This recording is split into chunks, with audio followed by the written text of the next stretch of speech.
বেশ অনেক দিন বাদে সেদিন বাজার থেকে শিঙি মাছ এনেছিলাম।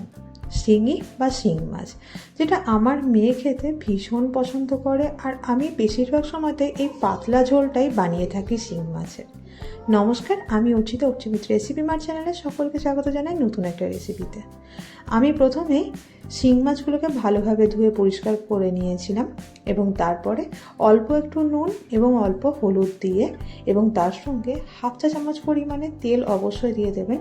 এবারে নুন, হলুদ আর তেলটাকে ভালোভাবে মাছের সঙ্গে মাখিয়ে নিতে হবে। তেল দেওয়ার কারণ শিঙি মাছ যখনই ভাজা হয় তখন কিন্তু তেল ছিটোয়, আর তেলটা যদি আগে থেকে মাখানো থাকে তাহলে কিন্তু তেল ছিট করবে না ভাজার সময়তে।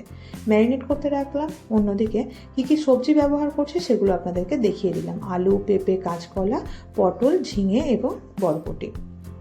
এবারে একটা কড়াই নিয়ে কড়াইয়ে বেশ খানিকটা পরিমাণে তেল দিয়ে তেলটা যখনই দেখবেন ওই 70 থেকে 75% পরিমাণে গরম হয়ে গিয়েছে, সেই সময়তে ওই আগে থেকে নুন হলুদ মাখিয়ে ম্যারিনেট করে রাখা শিঙি মাছগুলো কড়াইতে দিয়ে তারপরে ওপর থেকে ঢাকা দিয়ে দেবো। গ্যাসের ফ্লেমটা থাকবে লো টু মিডিয়ামে। মাছগুলোর একটা সাইড ভেজে নেওয়া হয়ে গেলে ঢাকনাটা খুলে অপর সাইডগুলোকেও উল্টিয়ে দিয়ে ভেজে নিতে হবে। যদিও আগে থেকে মাছগুলোতে আমি তেল মাখিয়ে ম্যারিনেট করে রেখেছিলাম, তাই ভাজার সময়তে খুব একটা তেল ছিটকোয়নি, তবুও আমি সাবধানতার কারণে আবার ওইগুলোকে ঢাকা দিয়েই ভাজছিলাম। দেখতেই পাচ্ছেন একটা সাইড ভেজে নেওয়া হয়ে গিয়েছে হালকা, আমি অপর সাইডটাকেও ভেজে নেব। আর এখানে বলে রাখি, অনেকে কিন্তু শিঙি মাছ ভাজেন না, ঝোল বানিয়ে নেওয়ার পরে সেখানেই কাঁচা নুন হলুদ মাখানো মাছগুলোকে দিয়ে সেদ্ধ করে নেন। তবে আমি যেহেতু বাচ্চা খাবে সে কারণে ওই 1 থেকে 1.5 মিনিটের জন্য মাছের দুই সাইডটাকেই হালকা ভেজে নিয়ে তুলে নিলাম। কড়াইয়ের মধ্যে যে বাকি তেলটা ছিল সেই তেলে দিয়ে দিলাম ফোড়ন হিসাবে 5 ফোড়ন এবং তারপরে পটলগুলোকে আগে দিয়ে 2-1 মিনিটের জন্য ভেজে নেব।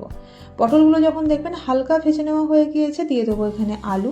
এবারে আলু আর পটলটাকে প্রায় 2 থেকে 2.5 মিনিটের জন্য মিডিয়াম টু হাই ফ্লেমে ভালো করে ভেজে নেব। অবশ্যই অল্প একটু পরিমাণে নুন আর হলুদও দিয়ে দেবো ভেজে নেওয়ার সময়তে।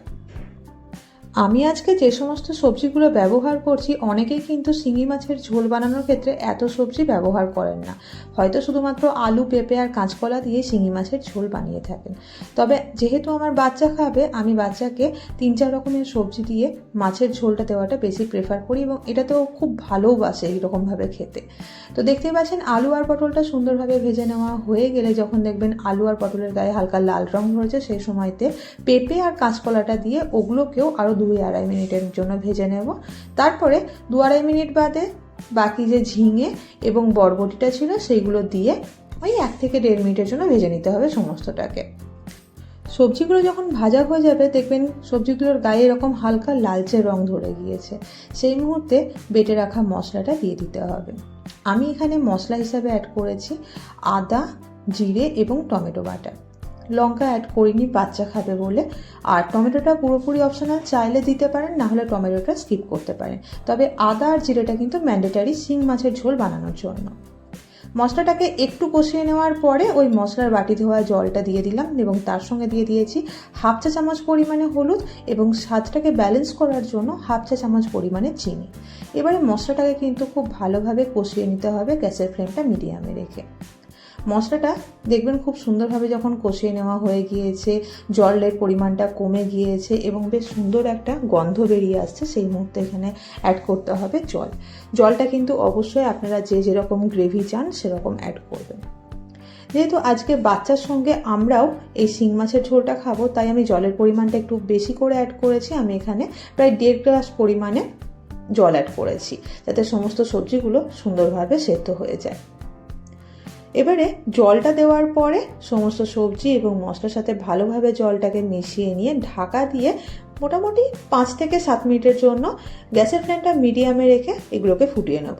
প্রায় 8 থেকে 10 মিনিট হয়ে গিয়েছে, তারপরে আপনাদেরকে দেখাচ্ছি আলুটা সুন্দরভাবে সেদ্ধ হয়ে গিয়েছে। এই মুহূর্তে আগে থেকে ভেজে রাখা শিঙি মাছগুলো দিয়ে দেবো ঝোলের মধ্যে। যারা মাছটা ভাজবেন না তারাও কিন্তু এই সময়তেই কাঁচা মাছটা ঝোলের মধ্যে দিয়ে দিতে পারেন। এবারে দিয়ে দেবো আমি এখানে লঙ্কার পরিবর্তে গোলমরিচ গুঁড়ো। দেখবেন যারা অসুস্থ হয় তাদেরকেও কিন্তু এই শিং মাছের ঝোল বা শিঙি মাছের ঝোল প্রেসক্রাইব করা হয় সুস্থতার জন্য। এটা এতটাই উপকারী এবং পুষ্টিকর। তো আপনাদেরকেও বলবো, যদি বাড়িতে কেউ অসুস্থ হয় তাহলে শিঙি মাছের ঝোল অবশ্যই তাদেরকে খাওয়াবেন, ভীষণ স্বাস্থ্যকর এটা। বাড়িতে যদি অসুস্থ মানুষ বা বাচ্চা থাকে তাদেরকেও কিন্তু শিঙি মাছ দিয়ে সবজির এই পাতলা ঝোলটা বানিয়ে খাওয়াতে পারেন, খেতে ভীষণ স্বাদের হয় আর পুষ্টিকর তো অবশ্যই। আশা করছি আজকের এই রেসিপিটা আপনাদের ভালো লাগলো। কেমন লাগলো কমেন্ট বক্সে লিখে জানাতে ভুলবেন না। ভালো থাকবেন, সুস্থ থাকবেন, দেখা হচ্ছে নতুন রেসিপিতে।